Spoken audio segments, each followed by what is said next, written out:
Assalamualaikum warahmatullahi wabarakatuh. Alhamdulillahi arsala rasulahu bil huda wa dinil haqq liyudhhirahu 'alad dini kullih walau karihal kafirun walau karihal musyrikun walau karihal munafikun. Hadirin hadirat kaum muslimin dan muslimat yang saya hormati, saya akan menyampaikan kisah perjalanan baginda Rasulullah sallallahu alaihi wasallam berdakwah ke Taif. Kisah dakwah Nabi Muhammad sallallahu alaihi wasallam ke daerah Taif. Hadirin hadirat yang berbahagia, selama 9 tahun sejak masa kerasulan, baginda Nabi Muhammad sallallahu alaihi wasallam telah berusaha menyampaikan ajaran Islam dan mengusahakan hidayah serta perbaikan kaumnya di Mekah.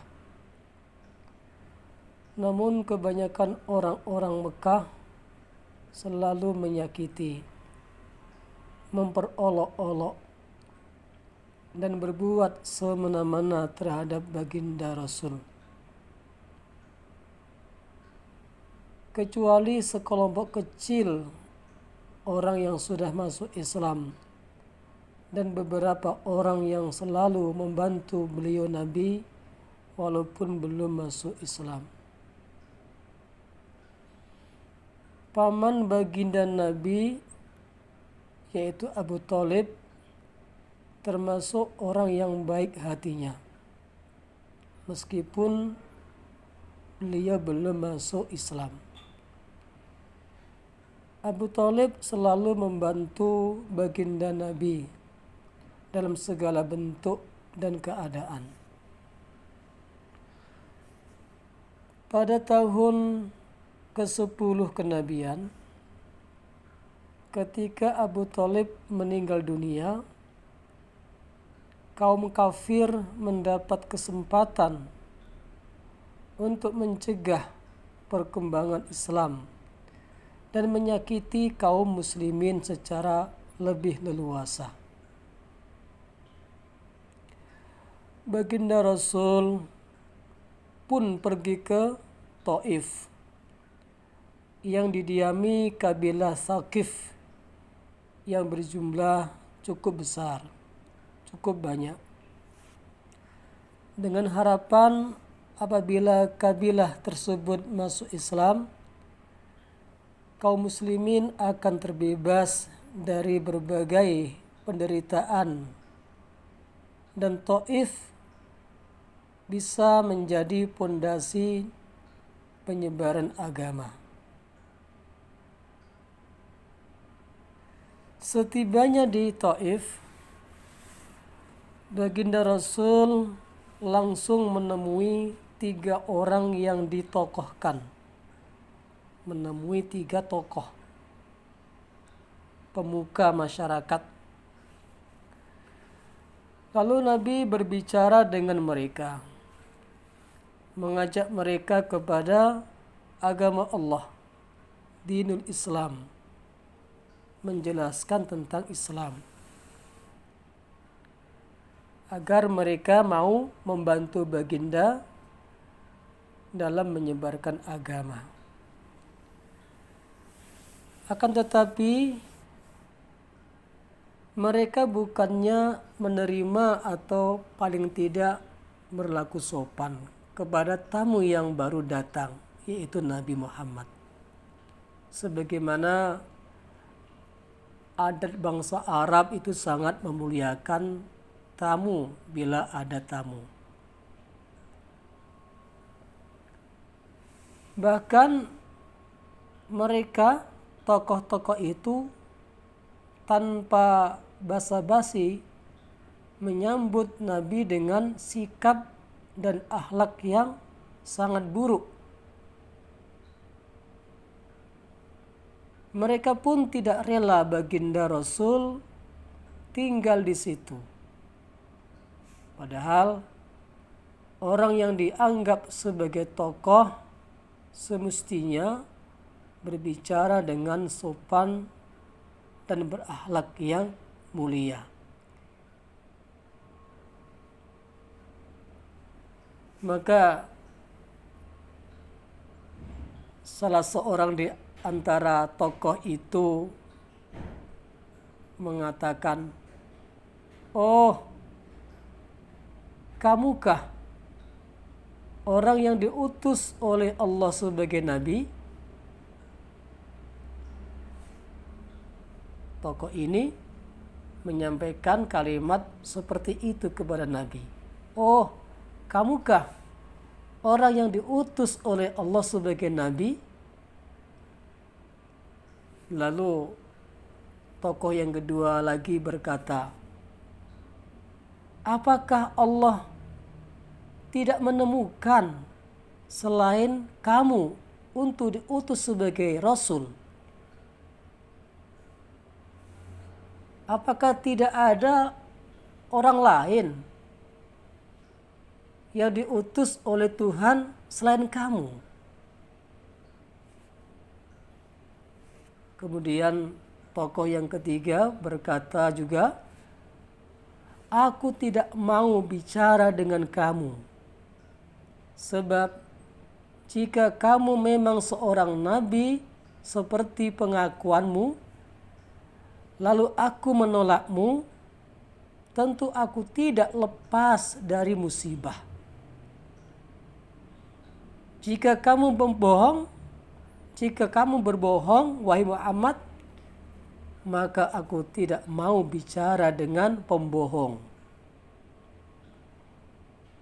Astagfirullah. Ini ucapan-ucapan yang disampaikan kepada Nabi Muhammad. 3 tokoh menyampaikan kalimat-kalimat yang itu merupakan kalimat pelecehan, penghinaan.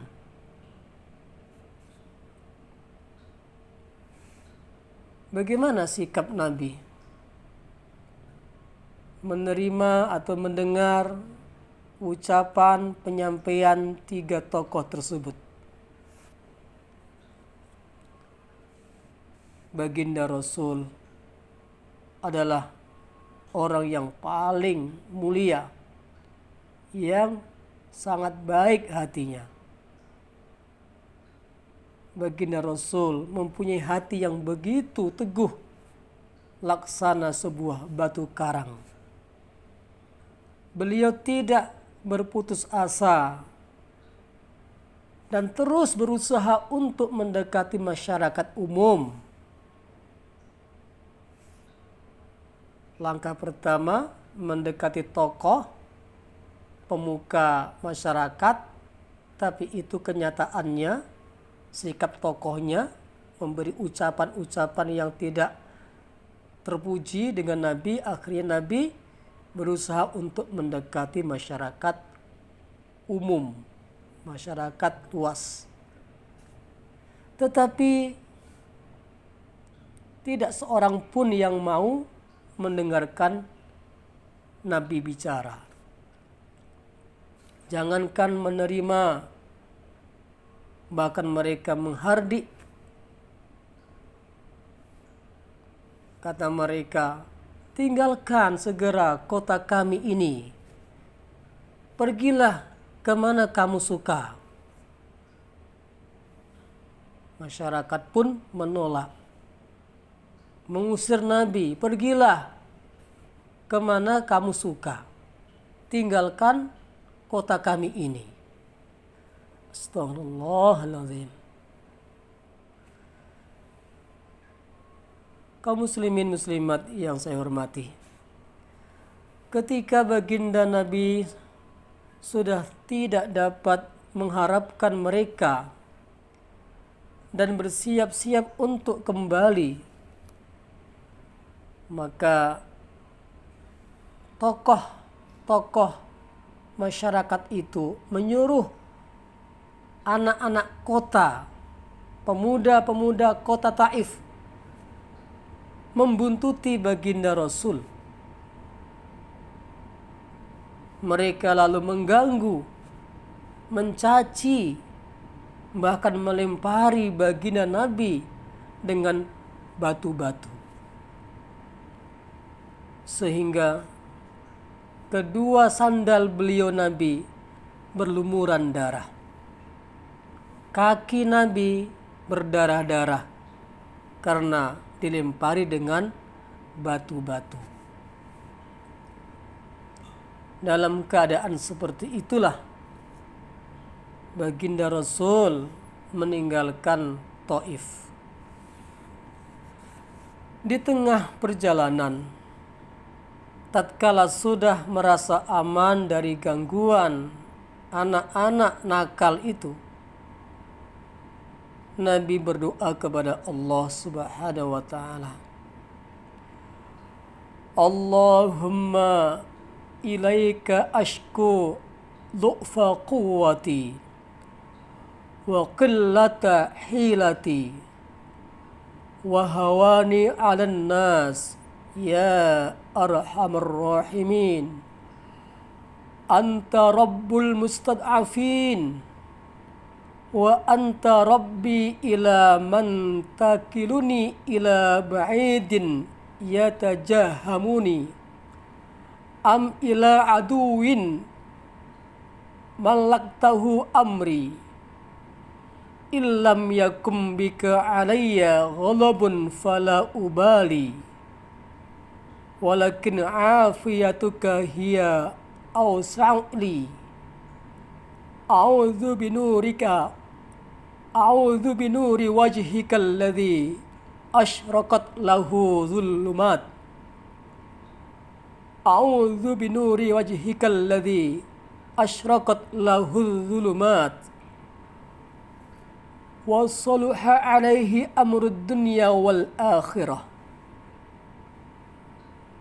min ayyang zilabi ghadabuk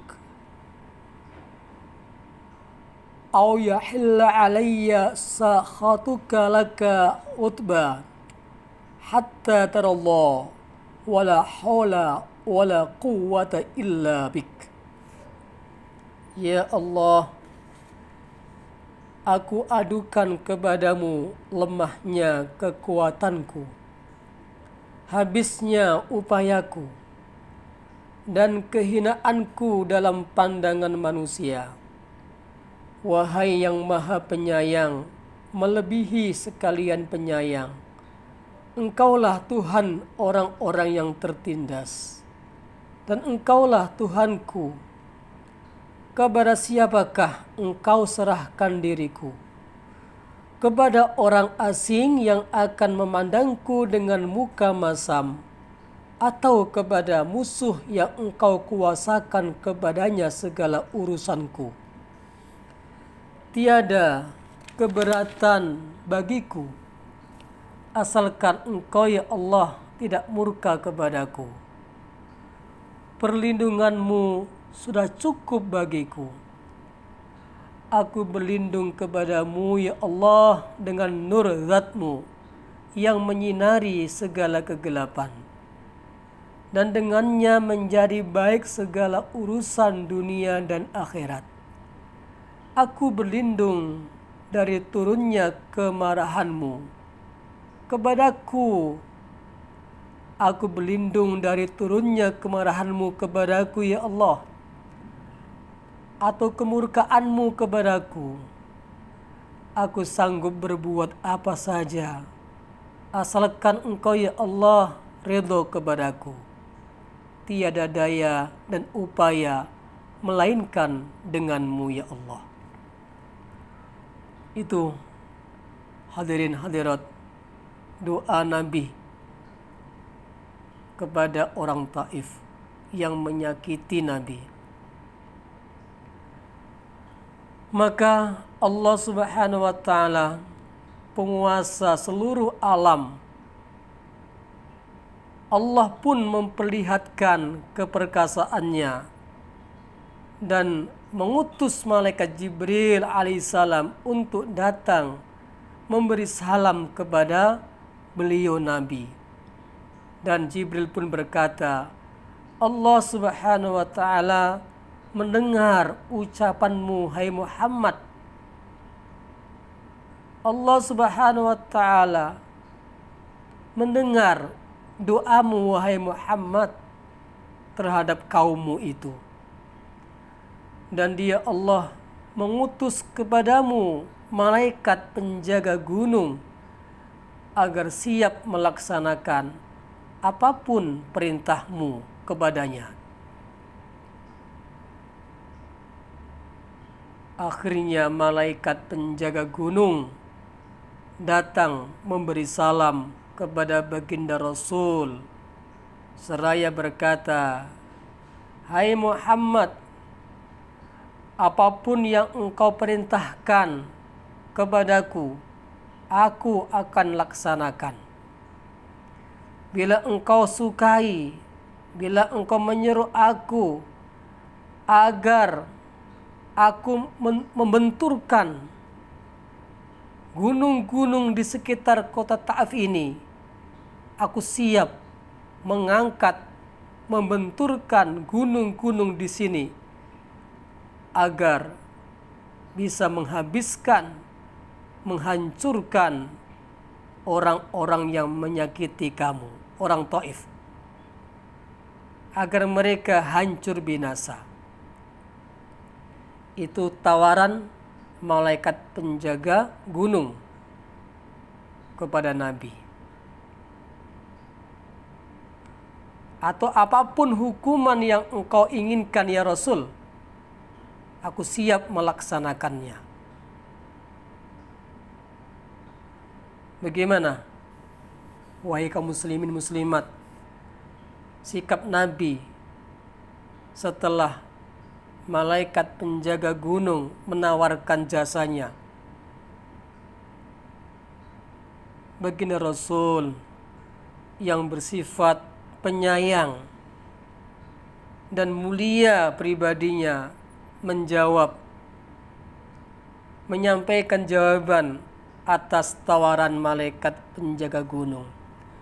Hai malaikat, aku hanya berharap kepada Allah Subhanahu wa taala. Seandainya saat ini mereka orang Taif tidak menerima Islam, tidak mau saya ajak supaya mengimani Allah Subhanahu wa taala, belum mau menjadi orang Islam. Mudah-mudahan, semoga kelak nantinya di antara keturunan mereka akan lahir orang-orang yang menyembah dan beribadah kepada Allah Subhanahu wa taala.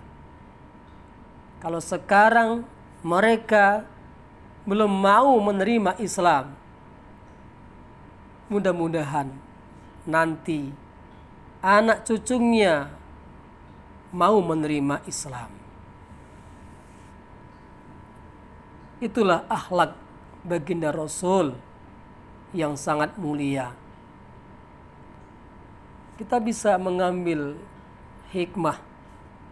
Kita sering mengaku sebagai pengikut Nabi Muhammad, mengaku sebagai pencinta Nabi Muhammad. Namun ketika kita sedikit ada kesulitan atau ada yang mencela, ada celaan menimpa kita, kita langsung marah. Kita langsung marah-marah. Bahkan kita menuntut balas seumur hidup. Kezoliman dibalas dengan kezoliman. Sambil kita terus mengaku sebagai umat baginda Rasul. Tetapi akhlak Nabi, Masya Allah, luar biasa. Meskipun mengalami penderitaan, kesusahan yang berat. Baginda Rasul tidak berdoa keburukan kepada mereka. Rasul tidak minta supaya mereka dihancurkan. Doanya malah baik. Doanya minta hidayah. Allahumma hdi fa innahum la ya'lamun. Ya Allah, berikan hidayah kepada kaumku karena mereka tidak mengetahui. Itulah kisah dakwah Nabi ke daerah Taif. Mudah-mudahan bisa kita ambil hikmahnya. Terima kasih atas segala perhatiannya. Mohon maaf atas segala kekurangan. Assalamualaikum warahmatullahi wabarakatuh. Assalamualaikum warahmatullahi wabarakatuh. Alhamdulillahi arsala rasulahu bilhuda wa dinil haqq liyuzhirahu 'alad dini kullih walau karihal kafirun walau karihal musyrikun walau karihal munafikun. Hadirin hadirat kaum muslimin dan muslimat yang saya hormati, saya akan menyampaikan kisah perjalanan baginda Rasulullah sallallahu alaihi wasallam berdakwah ke Taif. Kisah dakwah Nabi Muhammad sallallahu alaihi wasallam ke daerah Taif. Hadirin hadirat yang berbahagia, selama 9 tahun sejak masa kerasulan, baginda Nabi Muhammad sallallahu alaihi wasallam telah berusaha menyampaikan ajaran Islam dan mengusahakan hidayah serta berbaikan kaumnya di Mekah. Namun kebanyakan orang-orang Mekah selalu menyakiti, memperolok-olok, dan berbuat semena-mena terhadap baginda Rasul. Kecuali sekelompok kecil orang yang sudah masuk Islam dan beberapa orang yang selalu membantu beliau Nabi walaupun belum masuk Islam. Paman baginda Nabi yaitu Abu Thalib termasuk orang yang baik hatinya, meskipun beliau belum masuk Islam. Abu Thalib selalu membantu baginda Nabi dalam segala bentuk dan keadaan. Pada tahun ke-10 kenabian, ketika Abu Thalib meninggal dunia, kaum kafir mendapat kesempatan untuk mencegah perkembangan Islam dan menyakiti kaum muslimin secara lebih leluasa. Baginda Rasul pun pergi ke Taif yang didiami kabilah Thaqif yang berjumlah cukup besar, cukup banyak,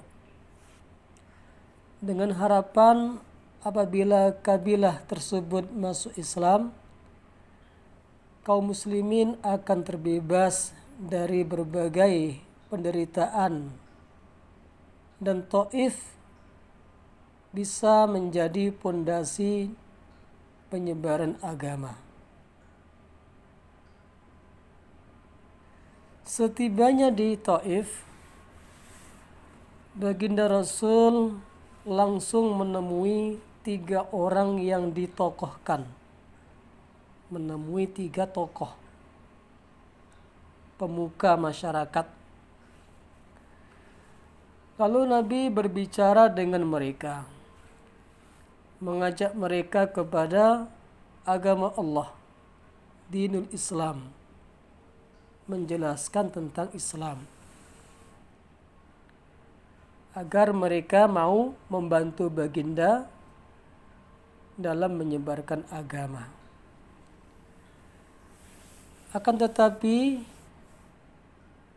mereka bukannya menerima atau paling tidak berlaku sopan kepada tamu yang baru datang, yaitu Nabi Muhammad.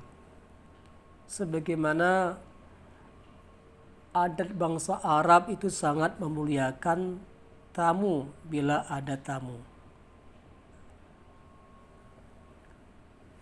Bahkan mereka, tokoh-tokoh itu, tanpa basa-basi menyambut Nabi dengan sikap dan akhlak yang sangat buruk.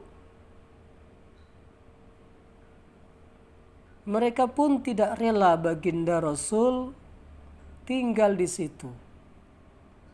Padahal orang yang dianggap sebagai tokoh semestinya berbicara dengan sopan dan berakhlak yang mulia. Maka salah seorang di antara tokoh itu mengatakan, "Oh, kamukah orang yang diutus oleh Allah sebagai nabi?" Tokoh ini menyampaikan kalimat seperti itu kepada Nabi. "Oh, kamukah orang yang diutus oleh Allah sebagai nabi?" Lalu tokoh yang kedua lagi berkata, "Apakah Allah tidak menemukan selain kamu untuk diutus sebagai Rasul? Apakah tidak ada orang lain yang diutus oleh Tuhan selain kamu?" Kemudian tokoh yang ketiga berkata juga, "Aku tidak mau bicara dengan kamu, sebab jika kamu memang seorang nabi seperti pengakuanmu, lalu aku menolakmu, tentu aku tidak lepas dari musibah. Jika kamu berbohong, wahai Muhammad, maka aku tidak mau bicara dengan pembohong." Astagfirullah. Ini ucapan-ucapan yang disampaikan kepada Nabi Muhammad. 3 tokoh menyampaikan kalimat-kalimat yang itu merupakan kalimat pelecehan, penghinaan.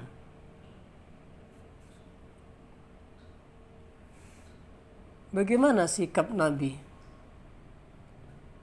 Menerima atau mendengar ucapan penyampaian 3 tokoh tersebut.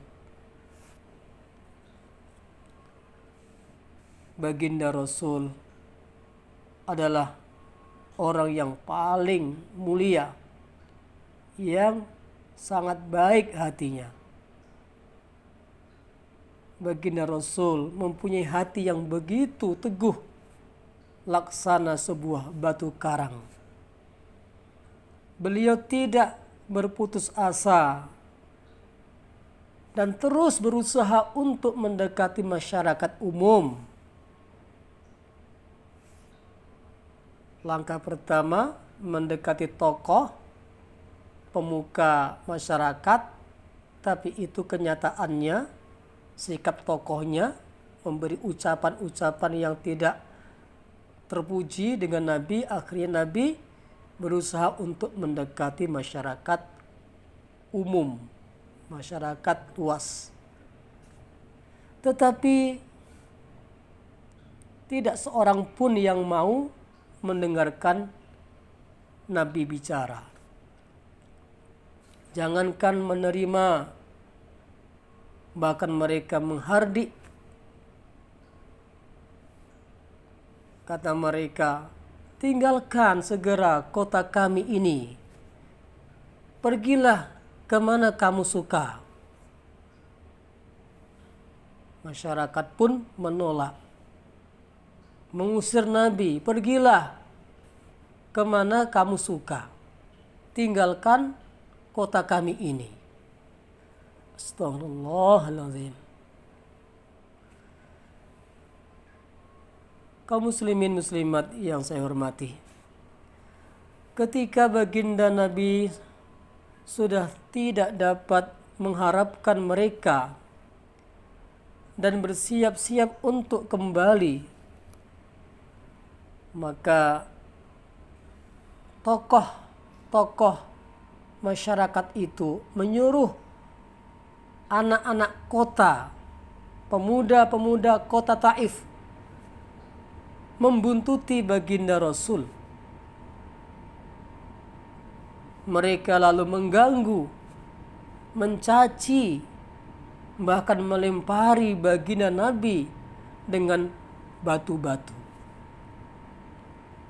Sehingga kedua sandal beliau Nabi berlumuran darah. Kaki Nabi berdarah-darah karena dilempari dengan batu-batu. Dalam keadaan seperti itulah baginda Rasul meninggalkan Taif. Di tengah perjalanan, tatkala sudah merasa aman dari gangguan anak-anak nakal itu, Nabi berdoa kepada Allah Subhanahu wa ta'ala. Allahumma ilaika ashku du'fa quwwati wa qillata hilati wa hawani 'alan nas ya arhamar rahimin. Anta rabbul mustad'afin wa anta rabbi ila man takiluni ila ba'idin yatajahamuni am ila aduwin malaktahu amri illam yakum bika alayya ghalabun fala ubali walakin afiyatuka hiya awsa'li a'udzu binurika a'udzu binuri wajhikal ladzi asyraqat lahu dhulumat. A'udzu binuri wajhikal ladzi asyraqat lahu dhulumat. Wa salaha alaihi amrud dunya wal akhirah. Min ayyang zilabi ghalabuk. Aw yahilla alayya sakhatuka laka utba hatta tarallah wala hawla wala quwwata illa bik. Ya Allah, aku adukan kepadamu lemahnya kekuatanku, habisnya upayaku, dan kehinaanku dalam pandangan manusia. Wahai yang maha penyayang, melebihi sekalian penyayang, Engkaulah Tuhan orang-orang yang tertindas, dan Engkaulah Tuhanku. Kepada siapakah Engkau serahkan diriku? Kepada orang asing yang akan memandangku dengan muka masam, atau kepada musuh yang Engkau kuasakan kepadanya segala urusanku?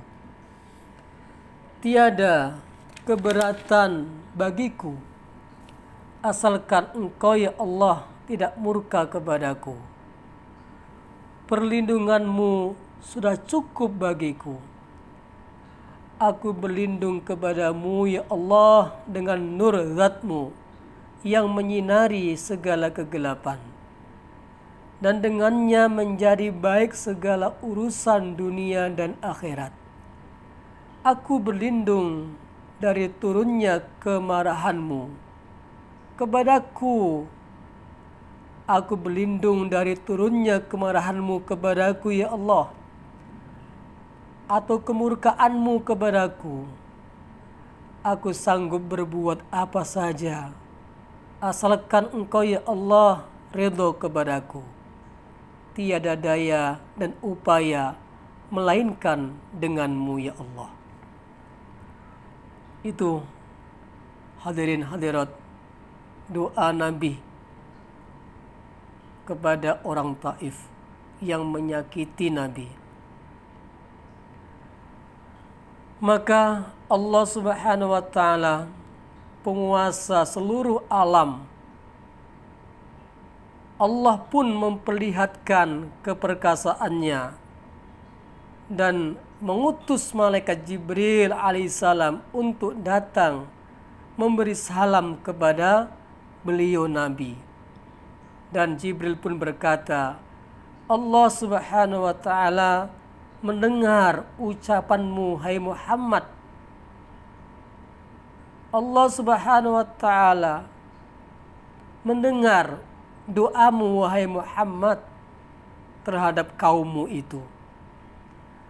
Dan Dia, Allah, mengutus kepadamu malaikat penjaga gunung agar siap melaksanakan apapun perintahmu kepadanya. Akhirnya malaikat penjaga gunung datang memberi salam kepada baginda Rasul seraya berkata, hai Muhammad, apapun yang engkau perintahkan kepadaku, aku akan laksanakan. Bila engkau sukai, bila engkau menyuruh aku agar aku membenturkan gunung-gunung di sekitar kota Taif ini, aku siap mengangkat, membenturkan gunung-gunung di sini agar bisa menghabiskan, menghancurkan orang-orang yang menyakiti kamu, orang Taif, agar mereka hancur binasa. Itu tawaran malaikat penjaga gunung kepada Nabi. Atau apapun hukuman yang engkau inginkan, ya Rasul, aku siap melaksanakannya. Bagaimana, wahai kaum muslimin muslimat, sikap Nabi setelah malaikat penjaga gunung menawarkan jasanya? Baginda Rasul yang bersifat penyayang dan mulia pribadinya menjawab, menyampaikan jawaban atas tawaran malaikat penjaga gunung. Hai malaikat, aku hanya berharap kepada Allah Subhanahu wa Ta'ala. Seandainya saat ini mereka orang Taif tidak menerima Islam, tidak mau saya ajak supaya mengimani Allah Subhanahu wa Ta'ala, belum mau menjadi orang Islam, mudah-mudahan semoga kelak nantinya di antara keturunan mereka akan lahir orang-orang yang menyembah dan beribadah kepada Allah Subhanahu wa Ta'ala. Kalau sekarang mereka belum mau menerima Islam, mudah-mudahan nanti anak cucunya mau menerima Islam.